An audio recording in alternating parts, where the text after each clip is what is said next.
अस्सलामुअलैकुम दोस्तों। Urdu study channel पर आप तमाम का खैर मकदम है, इस्तकबाल है। मैं मोहम्मद इरफ़ान आज फिर एक नए वीडियो के साथ आप तमाम की खिदमत में हाज़िर हूँ। आज के इस वीडियो में हम इल्म नहव के बारे में पढ़ाएंगे। इससे पहले इल्म हिजा और इल्म सर्फ़ के बारे में पढ़ाया जा चुका है। इल्म हिजा वो इल्म होता है इल्म हिजा वो इल्म होता है जिसमें हरूफ के बारे में बताया जाता है। ये किसी भी भाषा का सबसे बुनियादी यानी प्रारंभिक ज्ञान होता है। इसमें वर्णमाला यानी हरूफ का जो इल्म होता है या हरूफ की जो पहचान होती है उसके बारे में बताया जाता है। इसके बाद दूसरा जो इल्म है वो है इल्म सर्फ। इल्म सर्फ वो इल्म होता है जिसमें अल्फाज के बारे में या अल्फाज की बनावट के बारे में बताया जाता है बताया जाता है और ये बताया जाता है कि एक लफ्ज़ में हरूफ के अदल बदल से किस तरह नए अल्फाज बनाए जा सकते हैं। अब देखिए, आपने हर्फ भी सीख लिया और हर्फ से या हरूफ की मदद से लफ्ज़ को बनाना भी सीख लिया। अब लफ्ज़ों की मदद से जुमलों को बनाना सिखाया जाता है। तो ये अल्फाज को मिलाकर जुमले बनाने का जो इल्म है या अल्फाज को मिलाकर जुमले बनाने का जो तरीक़ा है, इसको क्या कहा जाता है?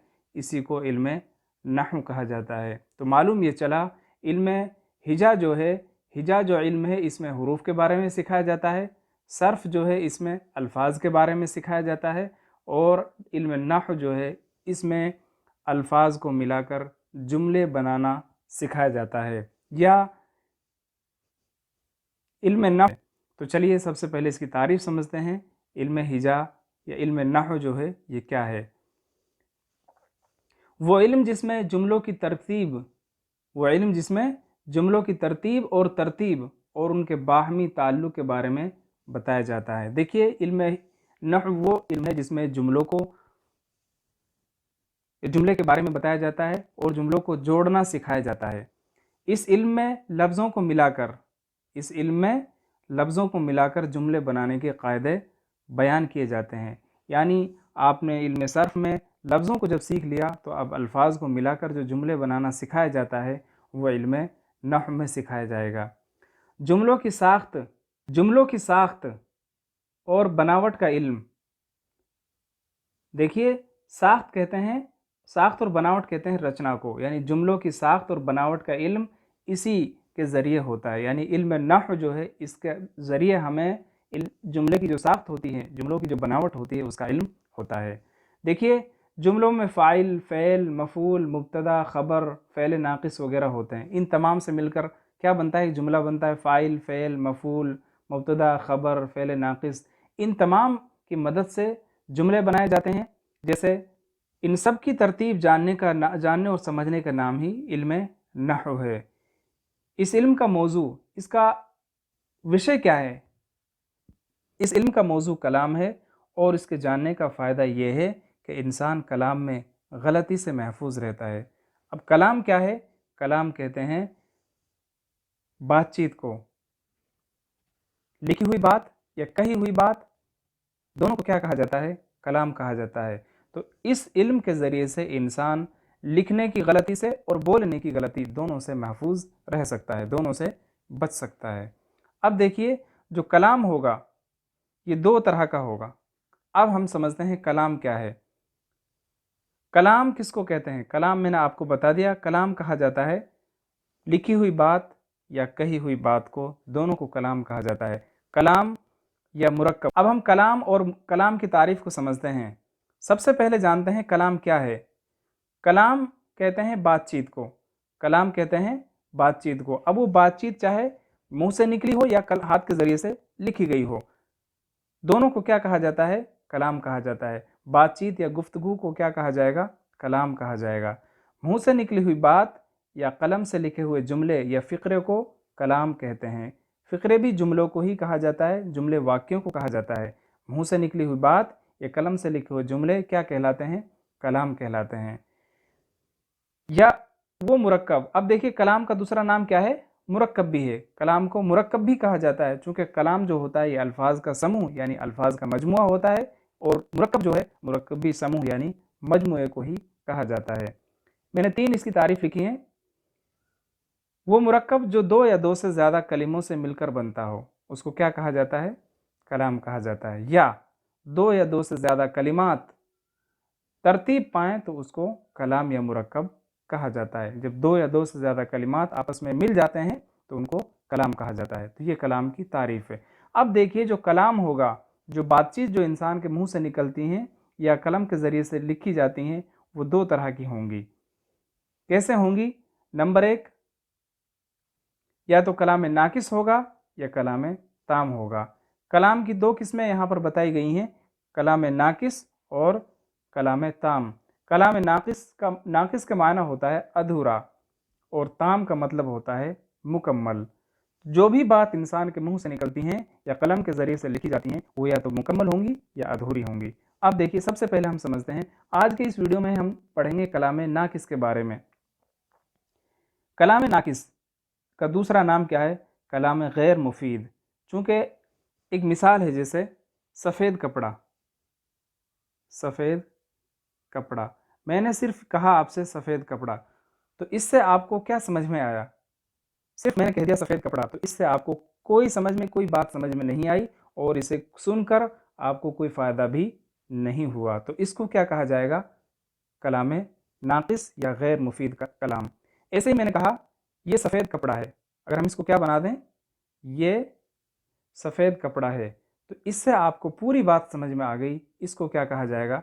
इसको कलाम ताम कहा जाएगा और दूसरा इसका नाम होगा जुमला और एक और नाम इसका होगा कलाम मुफीद, यानी जिससे कोई बात समझ में आ जाए, जिससे हमें कोई फ़ायदा हो, उसको क्या कहा जाता है? कलाम मुफीद। तो आज हम कलाम नाकिस के बारे में समझेंगे और इंशाअल्लाह इसका दूसरा जो पार्ट होगा उसमें हम कलाम ताम के बारे में पढ़ेंगे। तो कलाम नाकिस किसको कहा जाता है? इसकी तारीफ पढ़ लीजिए। कलाम नाकिस या गैर मुफीद। कलाम नाकिस या गैर मुफीद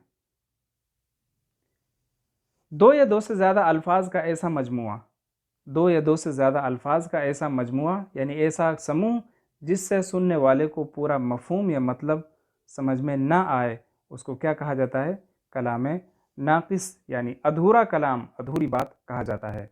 जैसे सफ़ेद कपड़ा, राशिद का भाई, खूबसूरत बच्चा, एक खुदा, सुबह शाम, सब्ज़ी मंडी, आसिफ अली, सोने का हार, मिट्टी का बर्तन, एहसान की किताब, चश्मे का पानी और पहाड़ की चोटी। ये तमाम जितनी भी मिसालें आपको दी गई हैं, ये ऐसी मिसालें हैं जिनसे आपको कोई बात समझ में नहीं आई। जैसे सफ़ेद कपड़ा, सिर्फ हम इतना कहें तो इससे कोई बात समझ में नहीं आती। अगर हम ये कहें ये सफ़ेद कपड़ा है, ये सफ़ेद कपड़ा है, तो इससे आपको पूरी बात समझ में आ गई। तो ये जो है कलाम ताम होगा और ये जो है सफ़ेद कपड़ा ये कलाम नाकिस होगा। ये तमाम अल्फाज, ये तमाम ऐसे मुरक्कब हैं, ये जितने भी ऊपर दिए गए हैं यहाँ से लेकर यहाँ तक जितनी मिसालें आपको दी गई हैं, ये तमाम ऐसी मिसालें हैं जिनसे आपको कोई बात समझ में नहीं आई। इसलिए ऐसा मुरक्कब, ये ऐसा कलाम जिससे कोई बात समझ में ना आए उसको कलाम नाकिस या कलाम गैर मुफीद कहा जाता है। तो अब हम इसकी किस्मों को समझते हैं। कलाम यानी मुरक्कब। कलाम, देखिए आप यहाँ कंफ्यूज मत होना, कलाम और मुरक्कब दोनों एक ही बात हैं। कलाम और मुरक्कब जो हैं ये दोनों एक ही बात है। कलाम भी समूह को कहा जाता है, अल्फाज के समूह को कहा जाता है, और मुरक्कब भी अल्फाज के समूह यानी मजमूए को कहा जाता है। तो यहाँ देखिए कलाम नाकिस या मुरक्कब नाकिस जो है इसकी कितनी किस्में हैं इनके बारे में हम पढ़ेंगे। तो सबसे पहले मुरक्कब इजाफ़ी, दूसरा है मुरक्कब तौसीफ़ी, तीसरा है मुरक्कब अददी, चौथा है मुरक्कब अतफ़ी, इसके बाद मुरक्कब इम्तिज़ाजी, मुरक्कब हाल, मुरक्कब इशारी, मुरक्कब ताबे मौजू और मुरक्कब ताबे मुहमल और मुरक्कब तमीज़ी। ये इनकी कोई फ़िक्स तादाद नहीं है, बाज़ हज़रात इनको 15 भी लिखा है, किसी ने 12 भी लिखा है, लेकिन हम यहाँ पर जो ख़ास 10 हैं सिर्फ उनको पढ़ेंगे। सबसे पहले पढ़ेंगे मुरक्कब इजाफ़ी।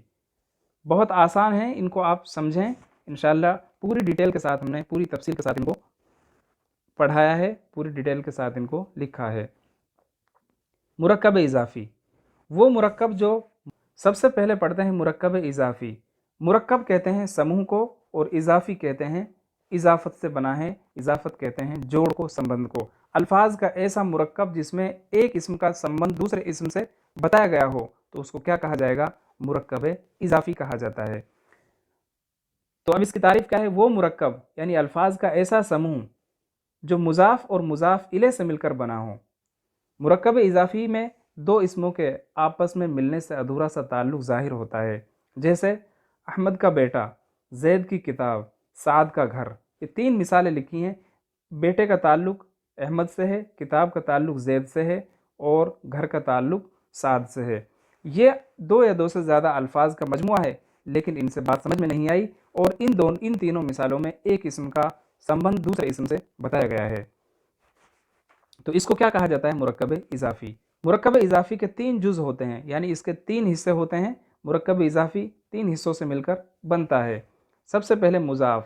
बहुत इंपॉर्टेंट बातें हैं, इनमें से आपसे कोई मिसाल देकर ये पूछा जा सकता है कि इसमें मुज़ाफ़ बताइए या मुज़ाफ़ इले की पहचान कीजिए। तो मुज़ाफ़ किसको कहते हैं? जिस इसम का ताल्लुक़ दूसरे इसम से ज़ाहिर किया जाए उसको क्या कहा जाता है? मुज़ाफ़। दूसरा है मुज़ाफ़ इले, जिससे ताल्लुक़ ज़ाहिर किया जाए।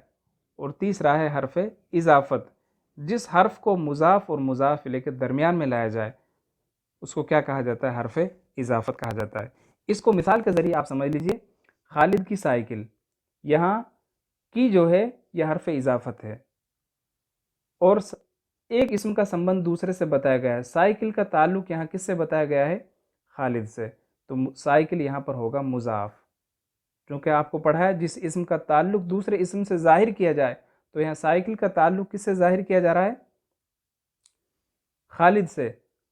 और खालिद यहाँ पर क्या होगा? मुज़ाफ़ इले होगा। साइकिल यहाँ पर मुज़ाफ़ होगी और की यहाँ पर हर्फ इजाफ़त होगा। तो जिससे ताल्लुक़ बताया जाता है उसको कहा जाता है मुज़ाफ़ इले। उसको क्या कहा जाता है? मुज़ाफ़ इले। और जिसका ताल्लुक़ बताया जाता है उसको मुज़ाफ़ कहा जाता है। इस जुमले में मैंने वजाहत भी की है इसकी। इस जुमले में खालिद मुज़ाफ़ इले है, की हर्फ इजाफ़त है और साइकिल यहाँ पर मुज़ाफ़ है। अब देखिए उर्दू भाषा में, उर्दू ज़ुबान में, उर्दू में मुज़ाफ़ इले पहले आता है और मुज़ाफ़ बाद में आता है, जबकि अरबी और फ़ारसी में मुज़ाफ़ पहले आता है और मुज़ाफ़ इले बाद में आता है। जैसे फ़ारसी की मिसाल है हुक्म खुदा, खौफ खुदा, दर्द दिल, शायर मशरिक़, सदाए दिल। तो देखिए यहाँ दर्द दिल, दिल का दर्द, खौफ खुदा, खुदा का खौफ, खुदा का डर, हुक्म खुदा, खुदा का हुक्म। तो यहाँ पर इजाफ़त जो है वो ज़ेर के ज़रिए से आई है और मालूम ये चला। यहाँ देखिए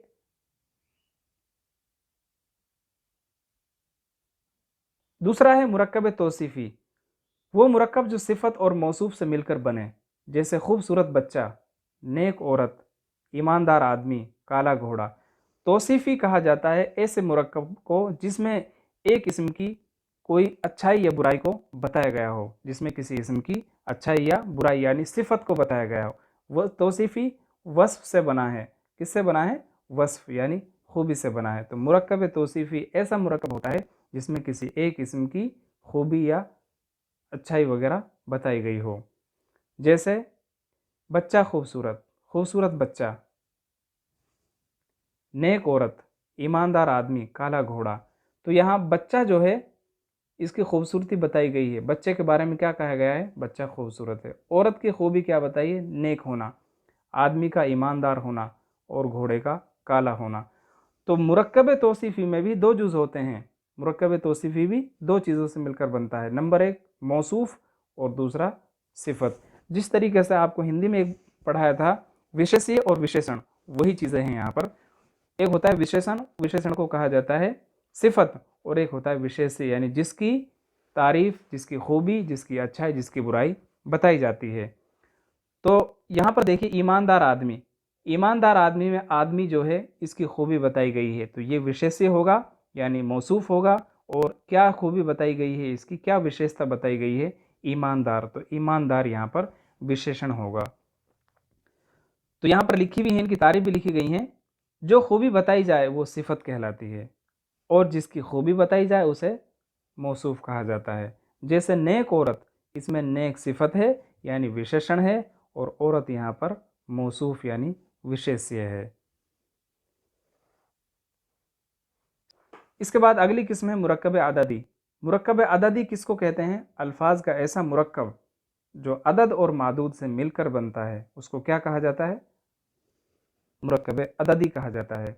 अदद कहते हैं संख्या को, और मादूद कहते हैं जिसकी संख्या बताई जाए यानी जिसकी तादाद बताई जाए। जैसे एक खुदा, यहाँ खुदा की तादाद बताई गई, खुदा की संख्या बताई गई है, तो खुदा यहाँ पर क्या होगा? मादूद होगा, और एक यहाँ पर अदद होगा। 6 साल, 6 यहाँ पर अदद है, संख्या है, और साल यहाँ पर मादूद है। तीसरी क्लास, यहाँ पर क्लास मादूद है, और तीसरी यहाँ पर संख्या है। इसी तरीके से 7 दिन, 3 रोटी, 4 लड़के और 2 बच्चे, इन तमाम में अदद और मादूद का इस्तेमाल किया गया है।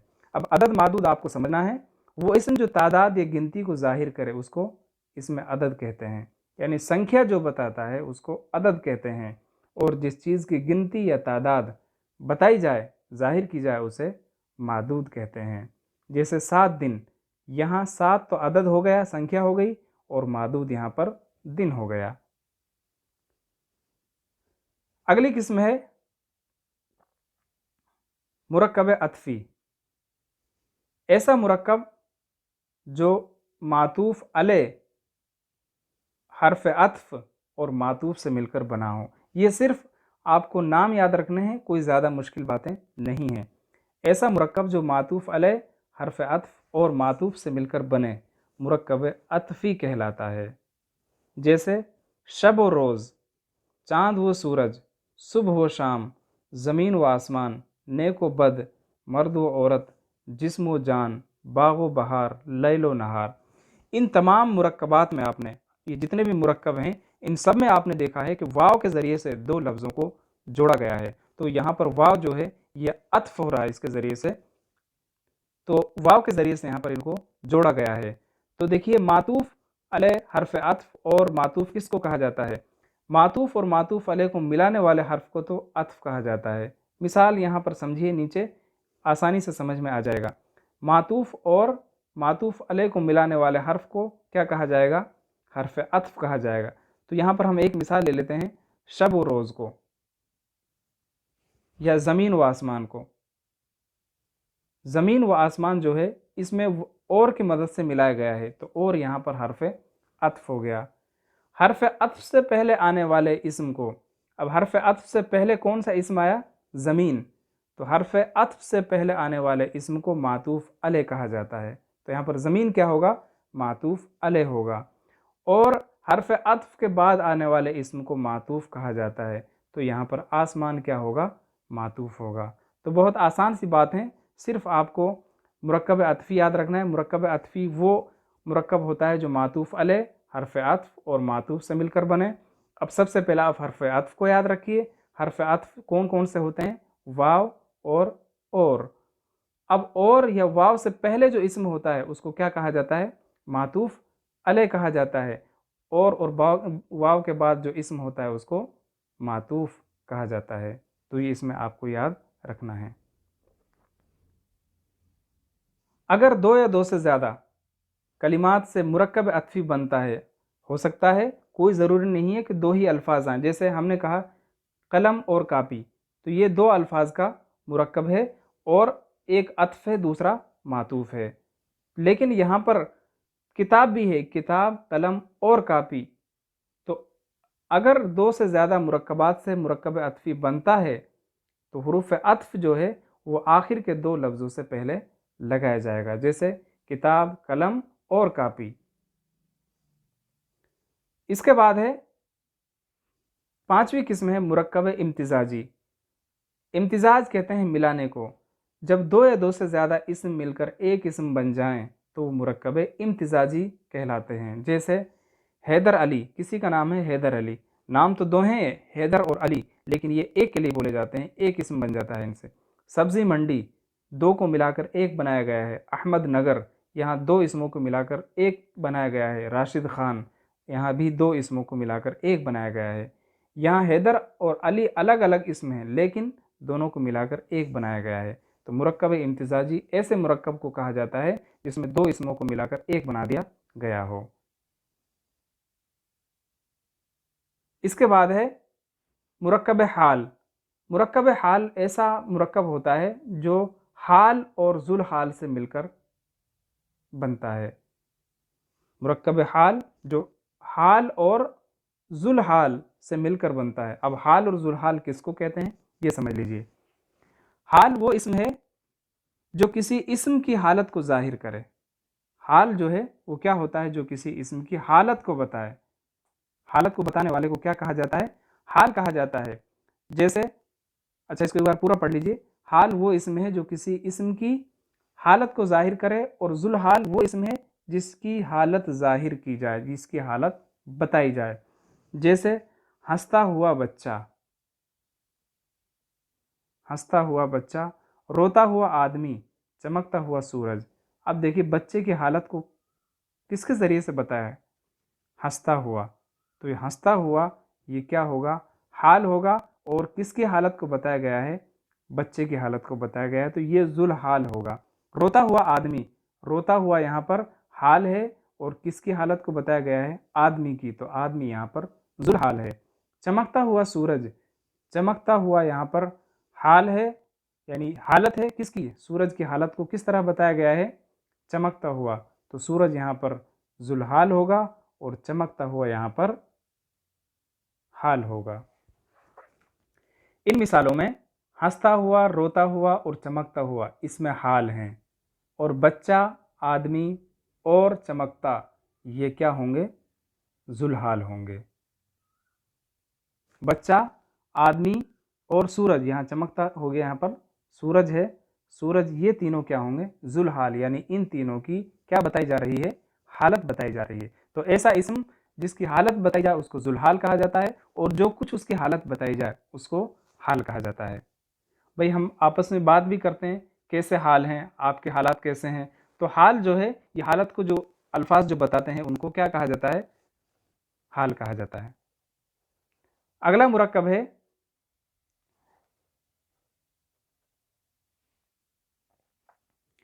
मुरक्कब इशारी। वो मुरक्कब जो इसमें इशारा और मुशारुन इले से मिलकर बनता है। वो मुरक्कब, अल्फाज का ऐसा समूह, अल्फाज का ऐसा मुरक्कब जो इसमें इशारा और मुशारुन इले से मिलकर बने। मैं ये ज़मीर में आपको पढ़ा चुका हूँ। तो इसमें इशारा किसको कहते हैं, जो इशारा करने के लिए इस्तेमाल होते हैं, जैसे ये, वो। तो ये तमाम क्या है, इसमें इशारा हैं, और जिसकी तरफ इशारा किया जाए उसको क्या कहा जाता है, मुशारुन इले कहा जाता है। जैसे ये किताब, वो दरख्त। तो यहाँ पर किताब की तरफ इशारा किया जा रहा है, तो किताब क्या होगी, मुशारुन इले, और ये क्या होगा, यहाँ पर इशारा होगा।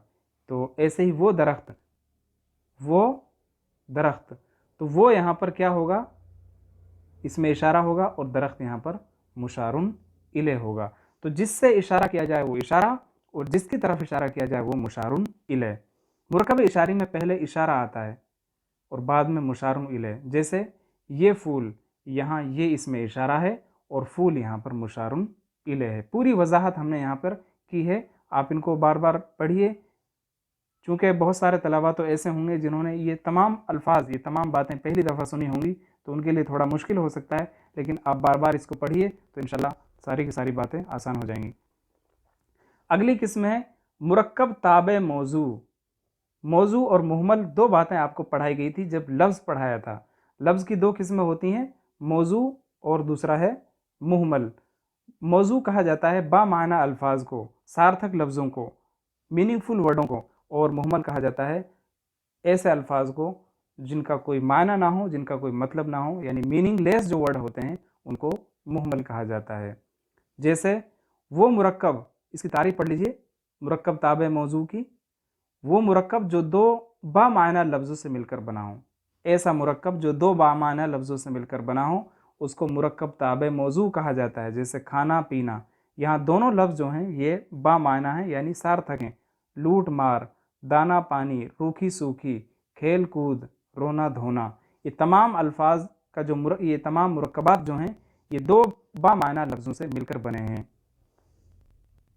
मुरक्कब ताबे मौजू में पहले बामाने लफ्ज़ को मतबू, जो मुरक्कब ताबे मौजू होता है, जैसे यहाँ पर खाना पीना, ये एक मुरक्कब है, तो इसमें पहले जो लफ्ज़ होगा, पहले जो लफ्ज़ आएगा उसको मतबू कहा जाएगा, जबकि मतबू के साथ जो दूसरा बामाना लफ्ज़ लाया जाएगा उसको ताबे मौजू कहा जाएगा।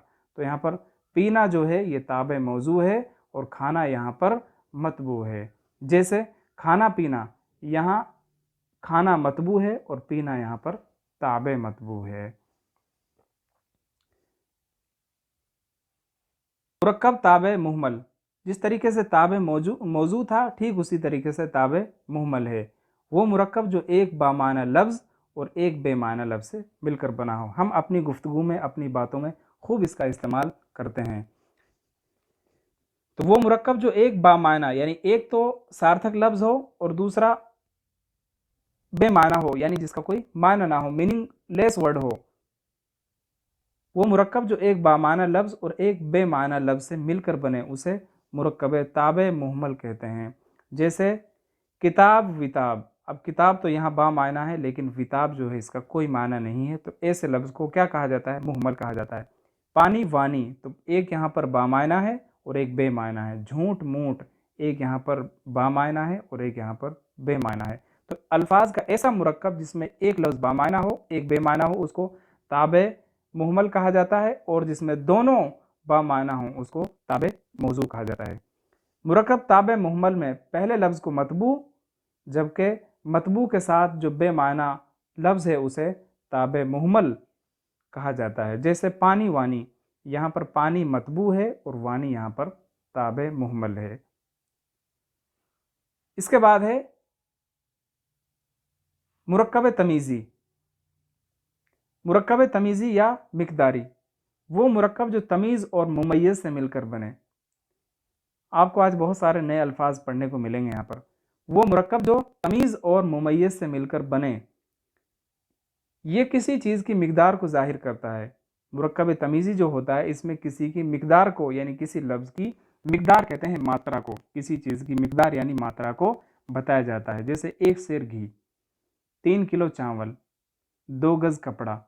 यहाँ पर सेर यानी यहाँ पर घी की मिकदार को बताया जा रहा है, यहाँ चावल की मिकदार को यानी मात्रा को बताया जा रहा है, और यहाँ कपड़े की मात्रा को बताया जा रहा है। बस ऐसे लफ्ज़ जिनसे किसी मिकदार मालूम हो, ऐसे लफ्ज़ जिनसे मिकदार मालूम हो उनको तमीज़ कहा जाता है, और जिसकी मिकदार बताई जाए उसको मुमय्यज़ कहा जाता है। अब यहाँ पर हमने मिसालें आपको लिखी हैं, इनको आप पढ़िए। 1 सेर घी, 1 सेर घी, 3 किलो चावल, 2 गज़ कपड़ा, 2 गज़ कपड़ा। तो यहाँ पर 1 सेर ये क्या बता रहा है? मिकदार को बता रहा है। तो मिकदार को जो बताया जाता है उसको तमीज़ कहा जाता है, और जिसकी मिकदार यानी जिसकी तादाद बताई, जिसकी मिकदार बताई जाती है, जिसकी मात्रा बताई जाती है। देखिए मिकदार और तादाद में फ़र्क है, मुरक्कब अददी में और मुरक्कब मिकदारी में फ़र्क है। मुरक्कब अददी जो होता है, अददी जो होता है इसमें चीज़ों को गिना जा सकता है, और मुरक्कब जो मिकदारी जो होता है यानी मुरक्कब तमीज़ी जो होगा इसमें चीज़ को नाप तोल यानी मात्रा में बताया जाता है। तो 1 सेर घी, यहाँ पर 1 सेर तमीज़ है और घी यहाँ पर मुमय्यज़ है। 3 किलो चावल, 3 किलो यहाँ पर तमीज़ है और चावल यहाँ पर मुमय्यज़ है। 2 गज़ कपड़ा, ये तमीज़ है 2 गज़, और कपड़ा यहाँ पर मुमय्यज़ है। तो मुमय्यज़ कहा जाता है जिसकी मात्रा को बताया जाता है, जिसकी मिकदार को बताया जाता है, और जो कुछ मिकदार उसकी बताई जाती है उसको क्या कहा जाता है? तमीज़ कहा जाता है। यहाँ पर नोट हमने डाला है, मुरक्कब तमीज़ी और अददी में फ़र्क ये है कि मुरक्कब तमीज़ी, यहाँ पर नोट हमने डाला है, मुरक्कब तमीज़ी और अददी में फ़र्क ये है कि मुरक्कब तमीज़ी में वज़न नापतोल को बताया जाता है, जबकि मुरक्कब अददी में किसी चीज़ की तादाद यहाँ पर लिखनी थी, तादाद बताई जाती है यानी संख्या बताई जाती है। तो उम्मीद है ये सबक आपको समझ में आया होगा। इसमें